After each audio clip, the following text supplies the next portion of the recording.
Hello everyone, welcome to the academy. हम लोग cover करने जा रहे हैं यहाँ पे पागलपंथी रिवॉल्ट को।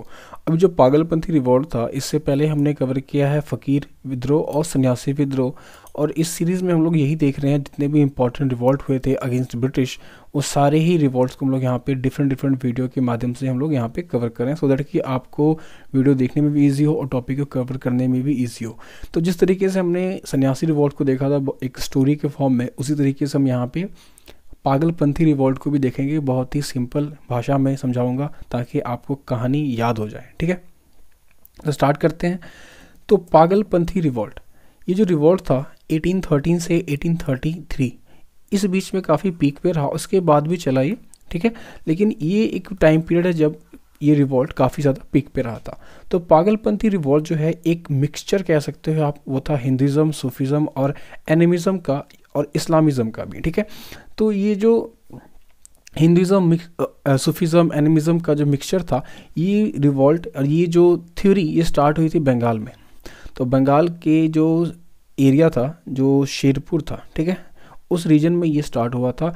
और एक कुछ पर्टिकुलर कम्युनिटीज़ थे, ट्राइब्स थे, उस ट्राइब में ये स्टार्ट हुआ था, जैसे कि होजोंग और गारो ट्राइब्स। ठीक, तो ये आपको याद रखना है। अब चलते हैं स्टोरी पे। तो स्टोरी स्टार्ट होती है इस सेक्ट के फाउंडर से।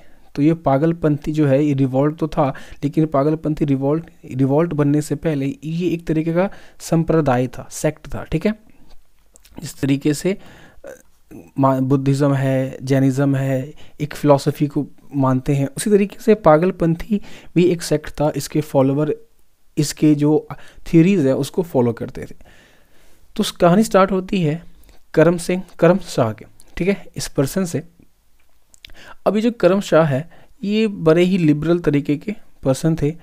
अब ये कहते थे लोगों को कि अब हिंदुज़म में जो चीज़ें लिखी हुई है, जो डॉगमा है, इस्लाम में जो डॉगमा है, उन सबको छोड़ो, उन सबसे बाहर निकलो, इंसानियत, ह्यूमैनिटी पे चलो, ह्यूमैनिटी को देखो, ह्यूमैनिटी फर्स्ट रखो, नन वायलेंस देखो। ठीक है, गुड डेड्स मतलब किसी अच्छे कर्मों पे विश्वास करो, कि हिंसा ना करो, पशुओं को ना मारो।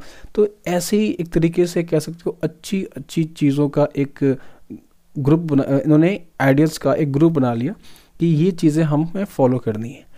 अब चाहे आप कुछ अच्छा करो, बुरा करो, आपके फॉलोअर्स बन ही जाते हैं। ठीक है, तो ये जो करम शाह है, इनकी इन थ्योरीज़ ने काफ़ी लोगों का दिल जीता कि ये बिल्कुल सही कह रहे हैं, और उनके काफ़ी फॉलोअर्स भी हुए। लेकिन इसके विपरीत जो हिंदुइज़्म जो था और इस्लाम में बहुत सारे, ठीक है, मेजॉरिटी ने क्या किया, इस थ्योरी को, इनकी जो थ्योरीज थी, इनकी जो सेक्ट था पागलपंथी, इन्होंने सेक्ट का नाम नहीं रखा था। ठीक है, इसको रिजेक्ट कर दिया लोगों ने, और उन्होंने बोला कि ये क्या है कि मैड कंसेप्ट है, पागलों वाली बातें करता है ये।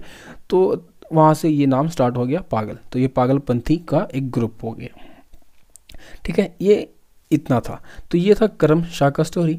अब इनकी ना अनफॉर्चुनेट एक डेथ हो गई, और डेथ के बाद इनके सन टीपू शाह ये बन के पागलपंथी सेक्ट के लीडर।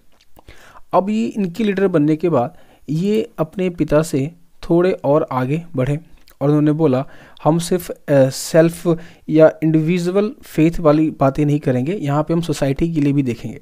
सोसाइटी में उन्होंने क्या देखा, उन्होंने देखा पीजेंट्स को, ठीक है, किसानों को। उन्होंने बोला कि सेल्फ और पर्सनालिटी के ऊपर भी चीज़ है, वो है सोसाइटी। और सोसाइटी में हमें देखना है सोशो इकोनॉमिक राइट्स मिल रहे हैं या नहीं, कंडीशन सही है नहीं लोगों की समाज में। और उन्होंने देखा कि किसानों की हालत बहुत ज़्यादा ख़राब है। किसानों के ऊपर ज़मींदार है जो कि उनसे क्या कर रहे हैं, टैक्स ले रहे हैं मनमाने तरीके से। ठीक है, ईस्ट इंडिया कंपनी है जो कि टॉर्चर कर रही है इन्हें। तो उन्होंने बोला कि देखो, ऊपर वाले ने ना हम सबको एक बनाया, हम सब लोगों को ऊपर वाले ने एक समान बनाया। बताते टाइम उन्होंने कोई डिस्क्रिमिनेशन नहीं किया।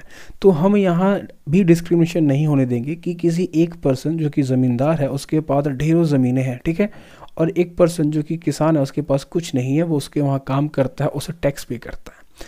तो जो डिफ्रेंशिएशन है, जब बनाने वाले ने नहीं किया तो हम क्यों करें, ठीक है, और हम क्यों माने। उन्होंने कहा कि आप ज़मींदार हो तो आपको टैक्स लेने का जो राइट है वो ऊपर वाले ने नहीं दिया है, ठीक है, गॉड ने नहीं दिया है, अल्लाह ने नहीं दिया, भगवान ने नहीं दिया। और उन्होंने बोला जो किसान थे, उन्होंने बोला कि भगवान ने तुम्हें ये नहीं कहा है कि तुम्हें जाके धरती पे टैक्स चुकाना है इन ज़मींदारों के लिए, ठीक है। तो इनकी बातों से काफ़ी किसान थे इनिशियल टाइम में काफ़ी प्रभावित हुए और उन्होंने इस सेक्ट को ज्वाइन किया। अब धीरे धीरे इनके जो फॉलोवर बढ़े, ठीक है, बढ़े, उन्होंने क्या किया, रिवॉल्ट, विद्रोह करना शुरू कर दिया अगेंस्ट ईस्ट इंडिया कंपनी और अगेंस्ट ज़मींदार। तो इन दोनों के खिलाफ उन्होंने क्या किया, विद्रोह करना स्टार्ट कर दिया। अब विद्रोह को स्टार्ट करते करते इन्होंने क्या किया, अपना एक मड फोर्ट बना लिया, एक किला बना लिया, ठीक है। और अपने कुछ फॉलोअर्स जो था वो एक अब वो एक धार्मिक ग्रुप ना होके एक आर्मी ग्रुप हो गया, ठीक है। अब उनके फॉलोअर्स हथियार के साथ भी रहने लगे। उन्होंने अपनी एक छोटी सेना बना ली, सेना बनाने के बाद एक किला बनाया और वहाँ पे खुद को राजा घोषित कर दिया, ठीक है।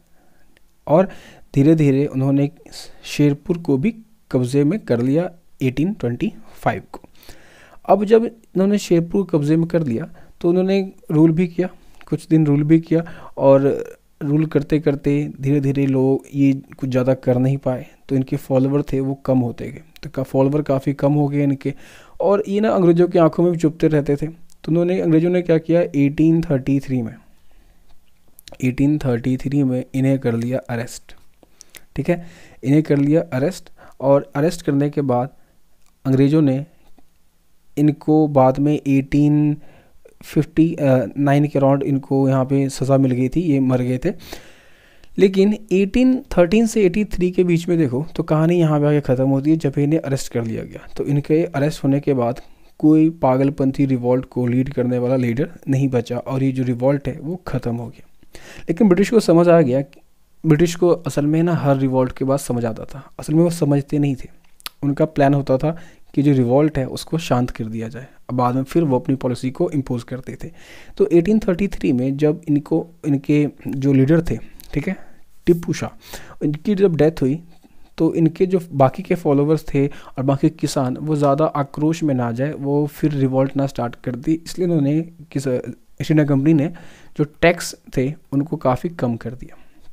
टैक्स कम कर दिया तो किसान फिर खुश हो गए और ये रिवॉल्ट जो था आपका ये यहाँ पे आके ख़त्म हो गया। लेकिन छुटपुट तरीके से छोटे छोटे किसानों का ग्रुप आगे रिवॉल्ट करता रहा 1833 के बाद भी। लेकिन हमारे लिए इस टॉपिक में इतना ही समझना था और यही कहानी थी आपकी पागलपंथी रिवॉल्ट की। इस रिवॉल्ट से आपको क्वेश्चन जो है वो मेंस में या कहीं किसी टॉपिक में पूछने के चांसेस बहुत कम है, लेकिन आपको ये नाम याद होना चाहिए कि ये करम शाह और टिप्पू शाह पागलपंथी रिवॉल्ट के लीडर थे, ठीक है। और ये आपका गारो हजरोंग ट्राइब्स और ये बंगाल के रीजन में हुआ था और ये एक मिक्स था, सेमी, मतलब आधा रिलीजियस और आधा मिलिट्री, ठीक है। तो ये इस तरीके का एक आपका रिवॉल्ट था। तो ये है इस वीडियो का अंत। होप कि ये वीडियो आपके लिए हेल्पफुल हो। तो वीडियो अगर ये हेल्पफुल है तो वीडियो को लाइक कर सकते हो, चैनल को सब्सक्राइब कर सकते हो और इसकी PDF आपको कंबाइन तरीके से जब मैं ये सीरीज़ कंप्लीट कर लूँगा तो मैं कंप्लीट PDF जिसमें सारे रिवॉल्ट्स आपको मिल जाएंगे वो आपको अपलोड कर दूँगा, ठीक है। तब तक के लिए स्वस्थ रहिए, ख्याल रखिए, थैंक यू।